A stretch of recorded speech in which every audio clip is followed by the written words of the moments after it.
aí, primatinhas de plantão! Vamos a mais um estudo de biologia e hoje a gente vai falar do grupo do reino animal, aonde está o Bob Esponja. Você não sabia que o Bob Esponja é um animal? Pois então, ele não só é um animal, como ele é um animal bem diferente do desenho animado, né? Até porque o desenho do Bob Esponja é bem psicodélico e não dá para estudar muita biologia lá não, hein? Até fogo se faz no oceano, né?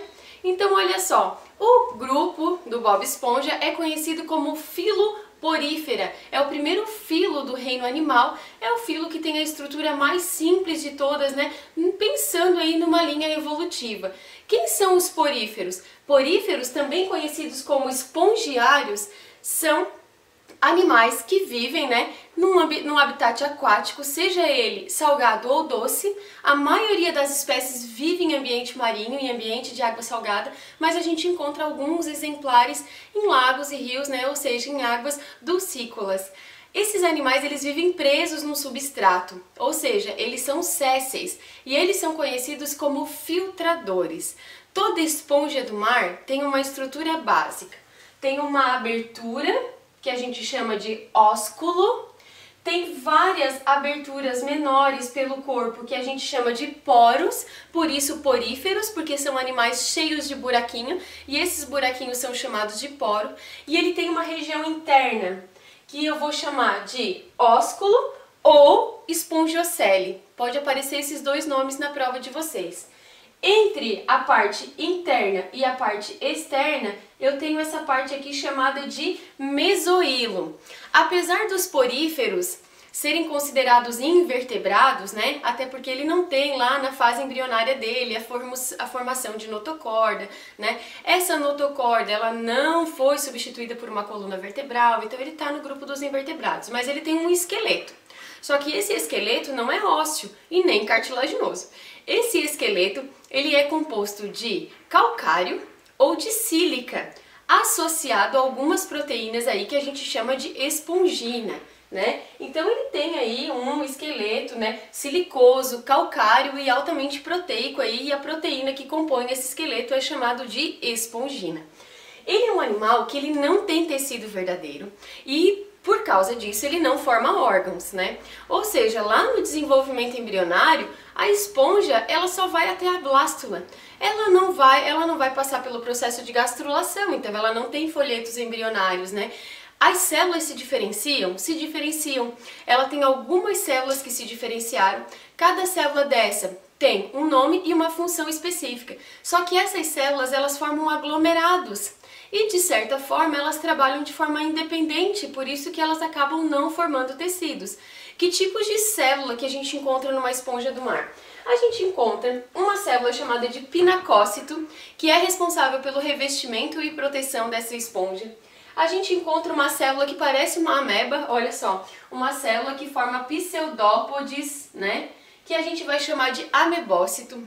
O amebócito é super importante para fazer o englobamento de partículas nutritivas que são capturadas pelo coanócito, que é outra célula, e ele também é super importante quando essa esponja vai se reproduzir por regeneração, né? Ou seja, quando ela vai passar por um processo de regeneração, porque ou parte dela se desprendeu, né? Enfim.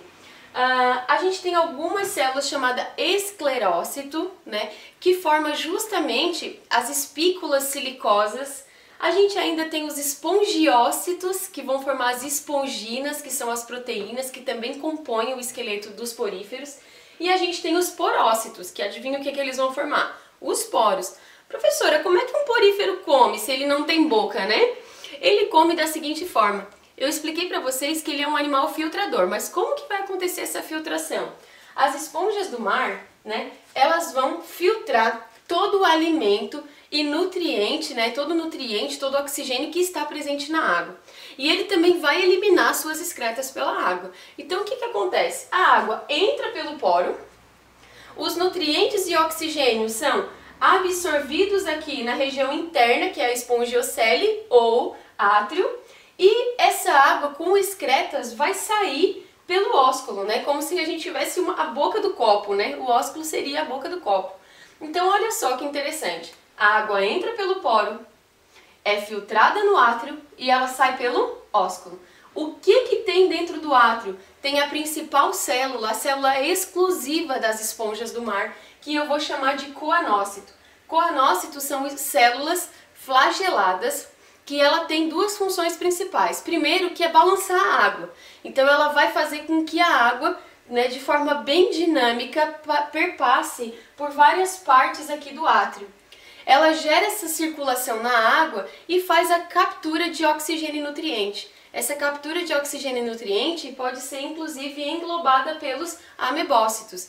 Outra coisa bem importante é que tem esponja menino e esponja menina. Isso mesmo, tem esponjas que produzem espermatozoide e outras esponjas que produzem óvulo. Então eles conseguem fazer reprodução sexuada e por isso que a gente tem variabilidade genética quando a gente observa uma esponja do mar, né? O que acontece? O coanócito, quando ele faz esse balanço da água, quando ele permite a dinamicidade da água, ele também faz com que os espermatozoides sejam expulsos, né, da parte interna aqui do átrio e que ele chegue até a água. Chegando até a água, com uma corrente marítima, ele acaba atingindo outra esponja, né, que produziu o óvulo e de forma interna, por fecundação interna, ele vai conseguir aí, então, fecundar.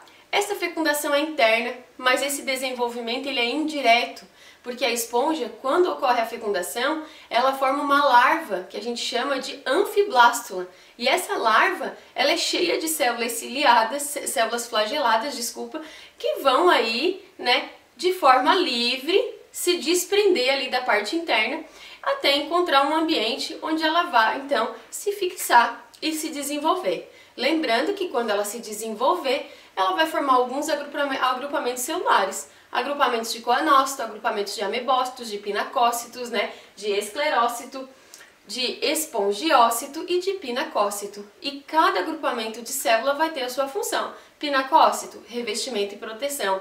Espongiócito, vai fabricar espongina para o esqueleto. Esclerócito, vai fabricar minerais, né, para a parte silicosa ou calcária dessa esponja, que também faz parte do esqueleto. Amebócito vai permitir a dinamicidade da água dentro dessa esponja e vai fazer a captura de nutrientes e oxigênio. Amebócito vai participar da regeneração e também do englobamento de nutrientes.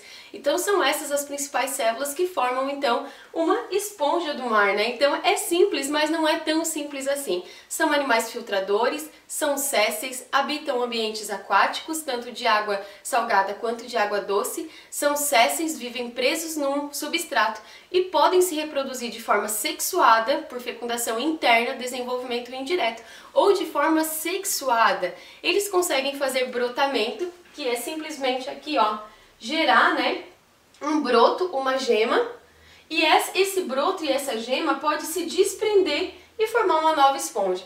Se ele não se desprender, professora, se ele não se desprender, ele vai formar ali uma colônia, né? Então eu vou ter vários indivíduos da mesma espécie vivendo de forma grudadinha, né? De forma unida, não dividindo tarefas nesse caso. Cada um ali vai trabalhar de forma bem individual, só que eles vão estar ali grudadinhos. Outra coisa bem interessante das esponjas, a gente tem dois tipos de classificação. Eu posso classificar a esponja conforme a quantidade de calcário, de sílica, né, que faz parte do esqueleto dela. Então, por exemplo, uma esponja ela é calcária quando ela tem muito mais calcário no seu esqueleto. Ela é demospongia quando ela tem bastante sílica e espongina. E ela é hexaquitinelida quando ela tem bastante sílica, só que essa sílica, essas espículas silicosas, elas são radiadas, elas se ramificam por toda a esponja. Além disso, conforme o formato dela, eu ainda posso classificá-las em ascon, sicon e leucon. Meu Deus, professor, o que é isso? Ascon é a forma mais simples da esponja. São esponjas menores, são esponjas mais simples. Sicon são esponjas que já têm o mesoílo aqui, essa parede mais grossa, é mais enrugada e ela tem canais exalantes e inalantes, né? Então ela já tem aí uma estrutura de filtração um pouco mais equipada. E eu tenho os Leucon. Leucon são esponjas que, se eu for observar, a cavidade interna aqui dela é toda ramificada. Isso permite que a circulação de água aqui atinja uma área maior, então ela tem uma filtração muito mais eficiente. E além disso, ela tem câmaras vibráteis que facilitam essa absorção de nutrientes. E é isso, galera. Só para finalizar o nosso estudo, duas coisinhas. Olha que coisa interessante. Vocês sabiam que quando as esponjas do mar passam por uma situação de estresse, como alta salinidade ou como épocas de seca, ela pode se reproduzir por gemulação, ou seja, ela forma a célula dela, né, a parte embrionária dela, a anfiblástula, ela é recoberta por várias camadas que tornam ela mais resistente, que ela consiga passar por aquele momento difícil na vida dela, e quando o ambiente estiver mais favorável, ela se desenvolve. Esse é um tipo de reprodução que a gente chama de gemulação, que quando forma uma gêmula, a gêmula é justamente essa estrutura, né, mais resistente a ambientes desfavoráveis, que vai se desenvolver mais para frente. Outra coisa super importante sobre as esponjas do mar é que elas são consideradas bioindicadores de poluição. As esponjas do mar, elas vivem principalmente em ambiente onde a água ela está despoluída. Então ela é um indicador. Aonde eu não tenho presença de esponjas do mar, pode ver que ali está acontecendo um estresse ambiental. Então vamos lá, galera, olha só, resumindo.